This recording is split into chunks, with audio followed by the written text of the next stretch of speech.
오늘도 말씀과 기도로 이 자리에 오신 분들을 환영합니다. 9월 마지막 날 함께 나눌 하나님 말씀은 디모데전서 6장 11절로부터 21절 말씀입니다. 하나님께 소망을 두고 선한 일에 힘쓰십시오. 지금부터 본문을 읽겠습니다. 오직 너 하나님의 사람아, 이것들을 피하고 의와 경건과 믿음과 사랑과 인내와 온유를 따르며 믿음의 선한 싸움을 싸우라. 영생을 취하라. 이를 위하여 내가 부르심을 받았고 많은 증인 앞에서 선한 증언을 하였도다. 만물을 살게 하신 하나님 앞과 본디오 빌라도를 향하여 선한 증언을 하신 그리스도 예수 앞에서 내가 너를 명하노니 우리 주 예수 그리스도께서 나타나실 때까지 흠도 없고 책망 받을 것도 없이 이 명령을 지키라. 기약이 이르면 하나님이 그의 나타나심을 보이시리니 하나님은 복되시고 유일하신 주권자이시며 만왕의 왕이시며 만주의 주시오. 오직 그에게만 죽지 아니함이 있고 가까이 가지 못할 빛에 거하시고 어떤 사람도 보지 못하였고 또 볼 수 없는 이시니 그에게 존귀와 영원한 권능을 돌릴지어다. 아멘. 내가 이 세대에서 부한 자들을 명하여 마음을 높이지 말고 정함이 없는 재물에 소망을 두지 말고 오직 우리에게 모든 것을 후히 주사 누리게 하시는 하나님께 두며 선을 행하고 선한 사업을 많이 하고 나누어 주기를 좋아하며 너그러운 자가 되게 하라. 이것이 장래의 자기를 위하여 좋은 터를 쌓아 참된 생명을 취하는 것이니라. 디모데야, 망령되고 헛된 말과 거짓된 지식의 반론을 피함으로 내게 부탁한 것을 지키라. 이것을 따르는 사람들이 있어 믿음에서 벗어났느니라. 은혜가 너희와 함께 있을지어다. 본문 전체 이해와 본문 해석입니다. 디모데전서 마지막 본문을 함께 나누게 됩니다. 바울은 디모데에게 전달했던 지금까지의 권면을 오늘 본문에서 요약합니다. 하나님의 사람으로서 끝까지 지켜야 할 것이 무엇인지 또 싸워야 할 것은 무엇인지를 일러주는 본문이지요. 또 진리의 말씀을 전하는 자로서 세상 사람들에게 책망할 것과 항상 기억해야 할 것을 전달하는 말씀이 오늘 본문에 기록되었습니다. 본문 안으로 들어가서 살펴보겠습니다. 첫 번째 문단은 11절로부터 14절 말씀입니다. 이 문단의 내용은 하나님의 사람 디모데에게라는 내용이지요. 디모데를 하나님의 사람이라고 부릅니다. 이름이 등장한 것도 특별하고요. 그 디모데를 하나님의 사람이라고 부르는 것도 특별한 의미를 지니고 있습니다. 하나님의 사람 디모데에게 11절에서는 피하라 하는 명령과 동시에 따르라 하는 명령이 주어집니다. 이것은 피하고 이것은 따르라 이렇게 명령이 두 개 등장하는 것인데 피하라는 명령과 따르라 하는 명령은 사실 반대적인 속성을 가지고 있습니다. 12절에서도 마찬가지지요. 싸우라 하시는 명령이 있는가 하면 취하라 하는 명령이 나타나고 있습니다.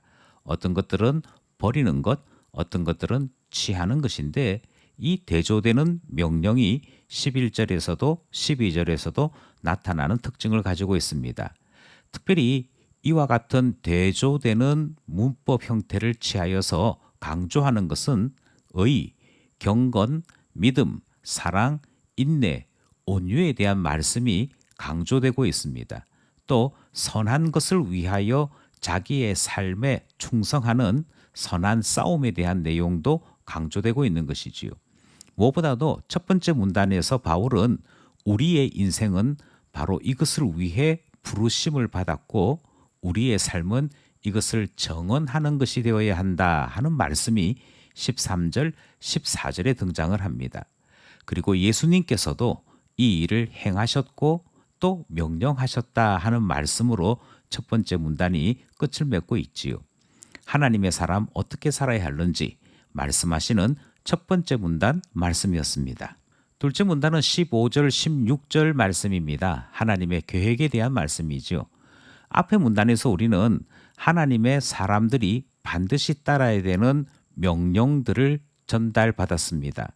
그리고 이 명령들을 통해서 하나님의 사람들이 어떤 것은 버리고 어떤 것은 취해야 하는지 그것에 대한 많은 경고의 말씀을 들었다 한다면 둘째 문단에서는 그렇게 열심을 다해 살았던 주의 일꾼들이 위로와 안식이 주어지는 주님의 나타나심에 대한 말씀이 전달되고 있습니다.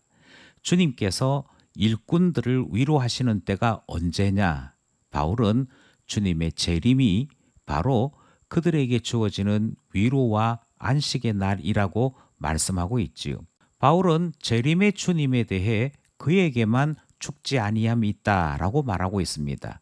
또 가까이 하지 못할 빛이 있다라고 말씀하므로 그에게만 있는 영광, 존귀함을 표현하고 있지요. 누구도 볼 수 없고 누구도 보지 못하였던 분이라 그렇게 표현하고 있는 것이 오늘 둘째 문단에 포함되어 있습니다. 이렇게 우리가 재림을 통해 만나게 될 주님에 대한 이 영광스러운 성령을 대하는 이유는 그 주님이 우리에게 약속하셨기 때문이지요. 그래서 바울은 기약이 반드시 이른다라는 이 권면을 전달하고 있습니다. 단지 주님께서 우리에게 약속하신 그때를 우리는 알지 못할 뿐입니다.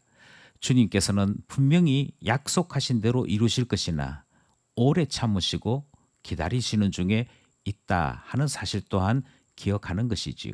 분명한 사실은 약속하신 신실하신 하나님이 그 약속을 이루신다. 그래서 하나님의 계획, 하나님의 시간표에 주목해야 할 것을 말씀하시는 둘째 문단 말씀이었습니다. 셋째 문단은 17절로부터 21절 말씀입니다. 주요한 내용은 부탁하노라 하는 부탁의 말씀이 마지막 문단 내용이지요. 바울은 편지의 마지막 부분에서 각각 다른 대상자들에게 부탁하노라 하는 편지를 마감합니다. 17절에서 19절에서는요. 부유한 자들에게 부탁하노라 하는 내용이 등장을 합니다.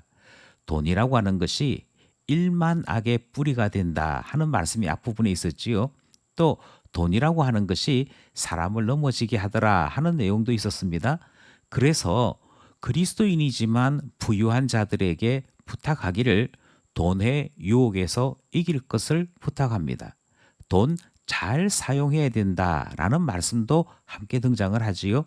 그러면서 우리가 하나님께로부터 받은 물질을 통해 열심히 사용하고 선한 데 사용을 해서 좋은 터를 닦는 그리스도인이 된다면, 그리고 그 물질을 통해서 참된 생명을 취하는 부유한 신자가 된다면 하나님께 영광이 된다 하는 말씀으로 권면을 마치더라 하는 것입니다.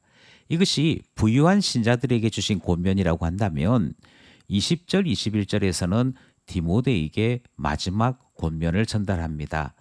헛된 일, 거짓된 반론으로 시간을 버리지 말라라는 권면이 주어지고요. 바울은 하나님께서 디모데에게 부탁한 것들, 그것 지키는데 집중해야 할 것이라 권면하므로 모든 편지의 부탁을 마감하지요. 이렇게 해서 셋째 문단까지 살펴보았습니다. 기도하며 결단해 봅시다. 말씀을 따라 함께 나눌 첫 번째 기도 제목은요. 하나님 앞에서 부끄럽지 않은 하나님 사람으로 살기를 기도하게 됩니다. 이 세상 끝날까지, 그래서 주님 만나는 그날까지 한결같은 하나님의 사람으로 살기를 원하여 기도하게 되는 것이지요.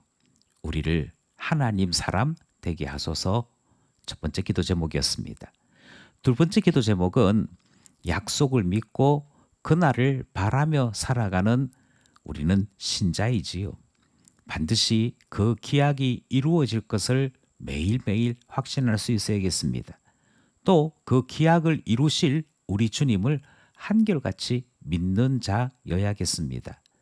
그래야 참 신자 되는 것이기에 주님 약속을 믿고 그 날을 바라는 참 신자 되게 하옵소서 기도하게 되는 것이지요. 마지막 세 번째 기도 제목은 우리 각자에게 하나님께서 부탁하신 것이 있습니다. 그것을 신실하게 이루는 신자 되게 해달라 기도하게 되는 것이지요. 오늘도 말씀과 기도로 주 안에 살아가는 우리 모두 되기를 소원합니다.